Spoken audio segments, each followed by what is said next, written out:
साथ में बात करने के लिए Madhya Pradesh petrol pump association के बुरहानपुर जिलाध्यक्ष हमारे साथ में मौजूद है। बात करने के सर किस रूप में देखते हैं, आपने क्या प्रयास किए थे जबकि ज़िले के अंदर 70% जो है डीजल की बिक्री कम हो गई है, कितना नुकसान इससे हो रहा होगा?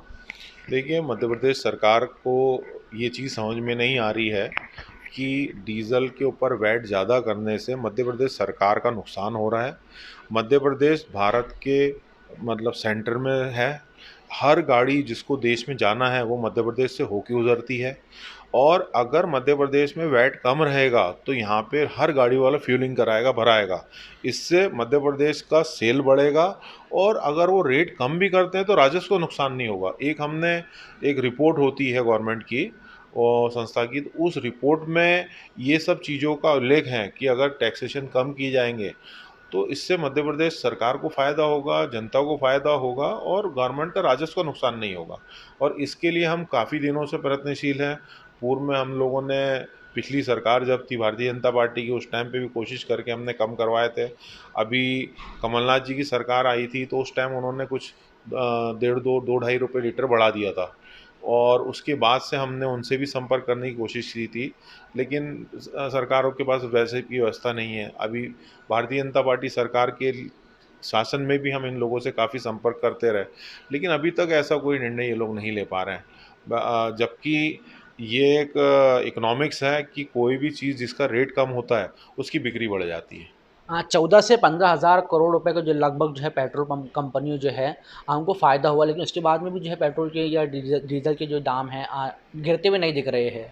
देखिए, सब सरकार को जो चलाता है वो ये पेट्रोलियम सेक्टर का पैसा ही चलाता है। लॉकडाउन के अंदर जिस टाइम पे क्रूड ऑयल शून्य पे आ गया था, उस टाइम पे भी 80 85 रुपये डीजल के रेट थे। तो सरकार का खजाना 8 लाख 10 लाख करोड़ रुपया जो लॉकडाउन के समय था, वो यही पैसे से सरकार चली। तो ये आज की स्थिति में तो सरकारों का जो पेट्रोलियम कंपनीज हैं उनको बहुत लाभ हो रहा है और सरकार चाहे तो दे सकती है। और ऐसा लगता है कि शायद लोकसभा चुनाव का इंतज़ार कर रहे हैं। जो भी लाभ जनता को देना है वो उस समय पे देंगे। ऐसे में चुनाव चल रहा है, सरकार जो है घोषणाएं पे घोषणाएं कर रही है, तो पेट्रोल पंप के सेक्टर में भी कुछ घोषणा करना चाहिए, क्या कहेगा आप? सब पेट्रोलियम सेक्टर में घोषणा करने जैसा जो है वो यही है कि जीएसटी में लेके आना चाहिए। जिस टाइम जीएसटी लागू हुआ था देश में, तो सरकार की, मोदी जी की एक मंशा थी, एक प्रोडक्ट एक टैक्स। मतलब कोई भी चीज़ जो हिंदुस्तान में बिकेगी वो उसका पूरे देश में एक टैक्स होना चाहिए। लेकिन चूंकि राजस्व जो है पेट्रोलियम सेक्टर से हर स्टेट गवर्नमेंट वैट लगा देती है, इनको ये लिबर्टी दी गई है। तो सरकार वैट से उसको उठा के जीएसटी में लाने को तैयार ही नहीं है। अगर हम बात करें, अगर आज मध्य प्रदेश में 110 रुपये पेट्रोल का रेट है तो उसमें 63 रुपये तो टैक्सेस हैं, आधे से ज़्यादा टैक्सेस हैं। और जो जीएसटी का मैक्सिमम स्लैब है वो 28% है। तो आज अरबों खरबों का नुकसान होगा, लेकिन सरकार अगर चाहे तो कर सकती है इसका। कुछ नेताओं से भी आपने बात की थी। हम लोगों ने पेट्रोलियम मिनिस्टर जो तेली जी आए थे उनके पास भी हमारी बात रखी थी। ज्ञानेश्वर पाटिल जी से भी बात कर चुके हैं।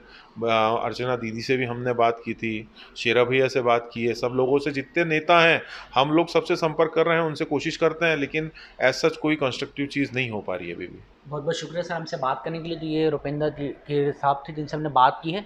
क्या कुछ इन्होंने कहा हमने आपको बताया। इसी तरह की तमाम बड़ी खबरों के लिए बने रहे बीएनसी के साथ। बीएनसी मीडिया के लिए मैं दानिश खान।